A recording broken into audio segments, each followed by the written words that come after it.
Prince जी, मैं आपसे प्रश्न करना चाहूँगा, मजाक हाँ जी। कितना खतरनाक होता है? क्योंकि हमने एक कहानी सुनी है कि एक व्यक्ति मजाक करता था गाँव वालों से कि शेर आ गया, शेर आ गया, शेर आ गया। लेकिन जिस दिन आया हाँ, तो वो गाँव वाले माने ही नहीं। तो मजाक कहाँ तक सही है? मज़ाक ऐसा है कि आप अपनी लोगों के साथ जुड़ते किस पर्पज़ से हैं। कई लोग होते हैं बड़े प्यार से बोलते हैं तो बंदा सोचता है इसका वैसे ही नेचर है। अब मेरे को मज़ाक के नेचर से जाना जाता है, तो मैं अगर सीरियस भी बोल रहा हूँ तो लोग कई बार सोच लेते हैं मज़ाक तो नहीं कर रहा है। दर्शकों, मैं आपको बताना चाहता हूँ कि हम जब +2 में पढ़ते थे तो हमारा सब्जेक्ट था ENT, यानी कि इलेक्ट्रॉनिक्स एंड टेक्नोलॉजी। तो हम +1 में हमने पेपर दिए और +1 के पेपरों में हम 6 लोग थे उस सब्जेक्ट में, और 6 में से मैं अकेला पास हुआ। तो मास्टरों ने मेरा नाम लिख दिया फेलो में फर्स्ट। नमस्कार, बहुत बहुत स्वागत है आपका। आप जुड़े हैं मेरे साथ आज हिमाचल से, और आज हम बात ही करेंगे मजाक ही मजाक में, एक ऐसे मजाक की जो मजाक ही मजाक में प्रसिद्ध हो गया। और उस मजाक के लिए, जिस मजाक के लिए लोग पछताते हैं, आपको दिखाएंगे कि उसका पछतावा भी नहीं करना चाहिए, क्योंकि मजाक एक ऐसी चीज़ है जिसमें आपको 100 हज़ारों बीमारियों का इलाज मिलता है, और इलाज भी ऐसा कि दोबारा वो बीमारी आएगी नहीं। और मजाक के लिए आज हमने चुना है एक ऐसे शख्सियत को जो किसी पहचान की मोहताज नहीं। आपने सुना है कथाओं में, बड़े बड़े यज्ञ अनुष्ठानों में, कि कलयुग में जो है वो वास करता है। कलयुग कहाँ वास करता है? स्वर्ण में। और स्वर्ण ऐसा जो कि चुराया हो, लेकिन जो कमाया हो वो सोना तो फिर आपको पता ही है। और इसी सोने के साथ हम आपको मिलाने जाएंगे मजाक ही मजाक में हमारे भाई प्रिंस गर्ग जी से। सर, बहुत बहुत स्वागत है आपका। बहुत बहुत धन्यवाद जी। अब पहले थोड़ा अपने बारे में थोड़ा दर्शकों को बताएं। सबसे पहले तो मैं थैंक्स करता हूँ जितेंद्र जी का कि उन्होंने जो प्यारी सी भूमिका बांधी है वो बड़ी मज़ेदार लगी मुझे। अभी तक मैं हज़ारों के हिसाब से इंटरव्यू दिए हैं, ये वन ऑफ द बेस्ट भूमिका थी जो मुझे बड़ी अच्छी लगी।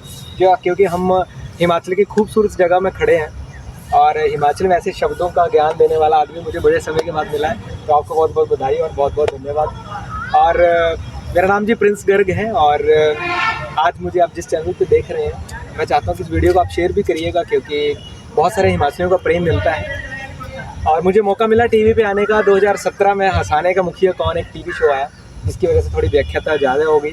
तो शोज़ करते गए हिमाचल में, बाहर, अब तो हर जगह शोज़ कर ही रहे हैं, और साथ में आप लोगों का सभी का प्रेम मिलता रहा। प्रिंस जी, मैं आपसे प्रश्न करना चाहूँगा, मजाक हाँ जी। कितना खतरनाक होता है? क्योंकि हमने एक कहानी सुनी है कि एक व्यक्ति मजाक करता था गाँव वालों से कि शेर आ गया, शेर आ गया, शेर आ गया। लेकिन जिस दिन आया तो वो गाँव वाले माने ही नहीं। तो मजाक कहाँ तक सही है? मजाक ऐसा है कि आप अपनी लोगों के साथ जुड़ते किस पर्पज़ से हैं। कई लोग होते हैं बड़े प्यार से बोलते हैं तो बंदा सोचता है इसका वैसे ही नेचर है। अब मेरे को मजाक के नेचर से जाना जाता है, तो मैं अगर सीरियस भी बोल रहा हूँ तो लोग कई बार सोच लेते हैं मजाक तो नहीं कर रहा है। अब मैं इसके लिए किस्सा बता देता हूँ। +1 में जी मैं फेल हो गया, तो मैं बता रहा हूँ जी मैं फेल हो गया, सारे सोच रहे हैं मजाक कर रहा है। तो सच में जब रिजल्ट देखा तो सच में बंदा फेल निकला। आपने फेल होने की बात की, मेरे को भी एक बात याद आ गई। दर्शकों, मैं आपको बताना चाहता हूँ कि हम जब +2 में पढ़ते थे तो हमारा सब्जेक्ट था ENT, यानी कि इलेक्ट्रॉनिक्स एंड टेक्नोलॉजी। तो हम +1 में हमने पेपर दिए, और +1 के पेपरों में हम 6 लोग थे उस सब्जेक्ट में, और 6 में से मैं अकेला पास हुआ। तो मास्टरों ने मेरा नाम लिख दिया फेलो में फर्स्ट। तो फेलो में फर्स्ट आने वाले जो व्यक्ति होते हैं आपके सामने खड़े हैं। और मजाक कहाँ तक, किस हद तक होना चाहिए?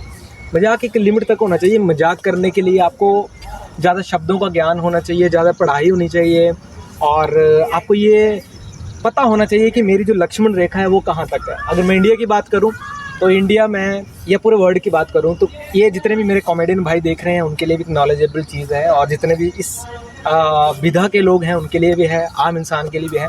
पूरी दुनिया में 38 प्रकार की कॉमेडी की जाती है, और 39 प्रकार की जो है वो रिसर्च चल रही है। अभी मैं PhD शुरू कर रहा हूँ, जिसमें मैं भी हास्य रस के अंदर ही PhD शुरू कर रहा हूँ, जिसमें 8 प्रकार से ज़्यादा कॉमेडी कोई नहीं करता है। एक इंसान 8 प्रकार से ज़्यादा कॉमेडी नहीं कर सकता, चाहे वो कपिल शर्मा जी हैं, चाहे कृष्णा है, चाहे सुदेश है, चाहे भारती, चाहे इंक्लूड मैं हूँ। मैं खुद 8 प्रकार की कॉमेडी करता हूँ। इससे ज़्यादा एक आदमी के पास टैलेंट नहीं है कि कौन कौन से प्रकार हैं वो, जिस प्रकार से आप वो बड़ा ज़्यादा घुस जाएंगे हम अंदर। वैसे तो उसमें साइलेंट कॉमेडी होती है, आपकी गैग कॉमेडी होती है, स्टैंड अप होता है, मिमिक्री आर्टिस्ट, जैसे मैं 40-50 आवाज़ें निकालता हूँ अलग अलग, तो वो भी एक कॉमेडी का ही एक पार्ट है। तो वो अलग अलग विधाएँ हैं।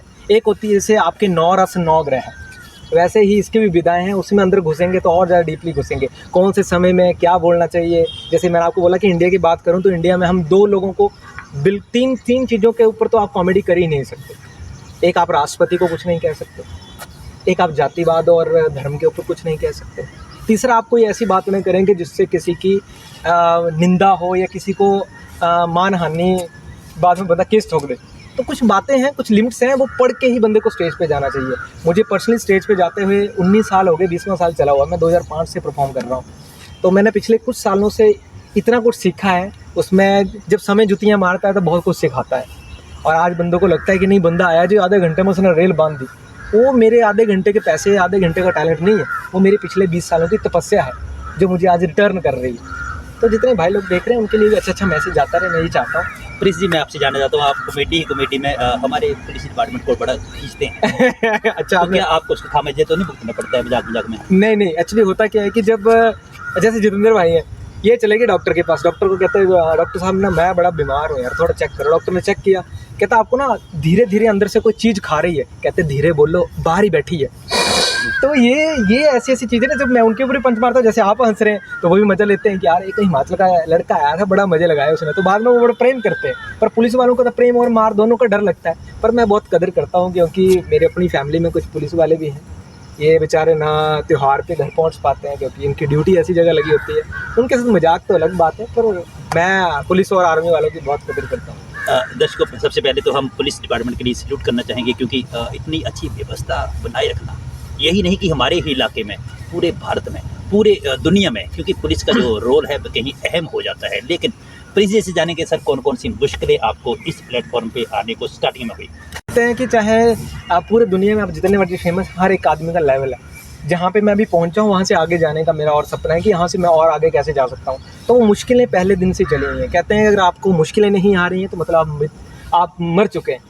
अगर मृत्यु आपको, अगर कष्ट आ रहे हैं, थोड़ी तकलीफें आ रही तो मतलब आप जिंदा हैं। तो मैं ज़िंदा हूँ और मेरी कोशिशें हैं।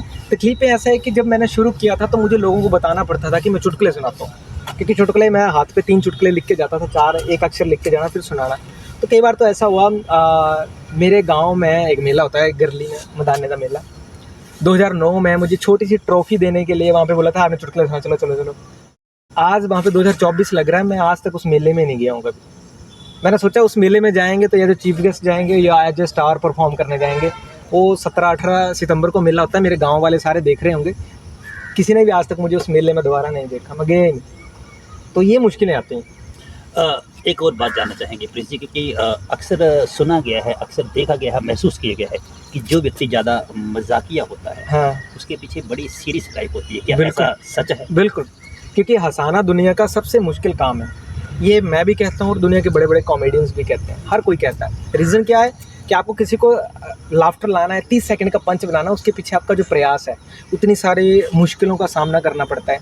अगर आप क्लास में बैठे हो तो हर कोई आपको उसी नज़र से देख रहा है कि यार पता नहीं क्या होना। उनको लगता है ये हंसा रहा है, हंस रहा है, इसको कोई तकलीफ ही नहीं है। अभी रिसेंटली 2024 15 जनवरी को मेरा घर जल गया था, 3 मंजिला, उसमें बहुत सारा नुकसान हो गया था, कुछ नहीं बचा था। तो वो मेरे लिए सबसे पीड़ा और दर्दनाक का टाइम था, क्योंकि उसके 3-4 दिन बाद मेरा शो था। तो मैंने इवेंट्स वालों को बोल दिया कि भाई मैं नहीं हंसा पाऊँगा। वो ज़िंदगी का ऐसा मोड़ था कि हम पूरी फैमिली बड़ी ज़्यादा उसमें थी, परेशान थी, क्योंकि लकड़ी का घर था और वो जो आग लगी वो बहुत ज़्यादा भयानक थी, वो सब कुछ ले गई। तो ऐसा भी हुआ है कि मैंने शोज़ को मना कर दिया कि मैं नहीं कर पाऊँगा, आप किसी और से करवाने। बीच में 4 दिन थे, क्योंकि मैं खुद खुश नहीं था। तो हंसाने के लिए पहले खुद खुश होना पड़ता है, और जो तकलीफ़ें हैं कॉमेडियन उसको साइड रख के स्टेज पे जाता है। जब मैं स्टेज पे जाता हूँ तो मैं सब कुछ भूल जाता हूँ कि मुझे क्या अवार्ड मिले हैं, मेरा पूरा घर ट्रॉफी से भरा हुआ है। तो मैं जब उसको ला के रख देता हूँ तो मैं फिर भूल जाता हूँ कि ये मुझे मिल गया, बस ये मेरा है, अब मुझे आगे बढ़ना है। अगर मैं आगे नहीं बढ़ूँगा तो मैं बुढ़ा होकर अपने बच्चों को सिर्फ ये बोल पाऊँगा कि एक दिन जो थोड़ा पापा हाँ इंज करता हाँ, फिर कैसी कमेदा नहीं, ना वो आगे बढ़ पाएंगे ना वो पीछे बढ़ पाएंगे। तो बस अपनी इंसान को अगर आगे बढ़ना है तो अकॉर्डिंग टू मी आप अपनी कुर्सी भूल जाओ, आप कौन से ओहदे पे बैठे हुए हैं। आप ज़िंदगी में इतना राइज करेंगे, इतना खुश रहेंगे कि कोई सोच ही नहीं सकता। अब मैं अगर अपनी कुर्सी को साथ लेके चलूँगा, ये कर दिया वो कर दिया, तो ना मैं किसी के साथ हंस के बात कर पाऊँगा, ना मैं किसी के साथ मिल बांट के अपने वो सुख और दुख शेयर कर पाऊँगा। दर्शकों, आप देख रहे हैं पीछे हमारे हरियाली है और आज बरसात का मौसम शुरू है, लेकिन भाई ने बात की आग की। हाँ, तो अभी जो पीछे मंजर था हिमाचल का या और जगहों का, वो बहुत ही भयावह है।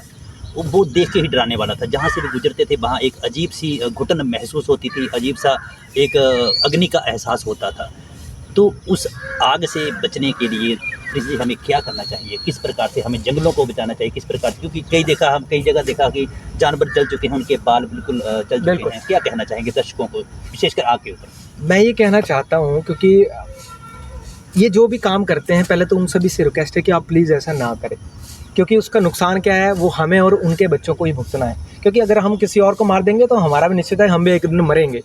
तो पहले तो सबसे पहले कि आप पेड़ लगाएं। मैं खुद मतलब पेड़ लगाता हूँ, चाहे साल का एक ही पेड़ लगाऊँ, चाहे अपने जन्मदिन वाले दिन ही लगाऊँ। आप उसकी सेवा करें और उसको जंगल को जो हमारा भी नुकसान हुआ इस बार, तो उसको धीरे धीरे भरना चाहिए। और आप प्लीज़ ये जो सोचते हैं कि मजाक में एक तीली लगा के देखते हैं क्या होता है, फिर वो बहुत बड़ी बयान है, क्योंकि आग किसी की नहीं बनती है। जब मेरा घर जला था तो मैं बड़ी ज़्यादा तकलीफ़ में था, तो उन दिनों 4 लाइनें लिखी थी। कहता है कि भूखे रहकर पेट की जलन सही है, रातें जाग कर नींद की जलन सही है। क्योंकि जब आप फेमस हो जाते हैं तो बहुत सारे अननोन पर्सन भी फेसबुक पे आके आपको नेगेटिव लिखते हैं। तो कहता है कि भूखे रहकर पेट की जलन सही है, रातें जाग कर नींद की जलन सही है, जाने अनजानों के मिले तानों की जलन भी सही है। अरे मुझे मेरी मंजिल पाने से कौन रोकेगा, जिसने अपने घर में लगी हुई आग तक की जलन सही है। क्या बात है ना? तो हम रिक्वेस्ट हुई है कि आप अच्छे कार्य करें और लाइफ में कब क्या मिलेगा बस उसको एक्सेप्ट करें, माँ बाप की सेवा करते रहें, आगे बढ़ते रहें। दर्शकों, एक बात और आज मैं बताऊंगा आपको कि एक मोटिवेटर, एक प्रमोटर, एक मजाकिया, एक जनरल नॉलेज, एक मीडिया का कार्य जो था हमारे सृष्टि में सबसे प्रथम किया था नारद जी ने। और नारद जी को एक मजाक महंगा पड़ गया था, जिसके बाद उनको आपने कहानी सुनी है कि बंदर का मुख लगाना पड़ा। तो प्लीज जी, मजाक करने के बाद मजाक सहने की कितनी सहन शक्ति चाहिए?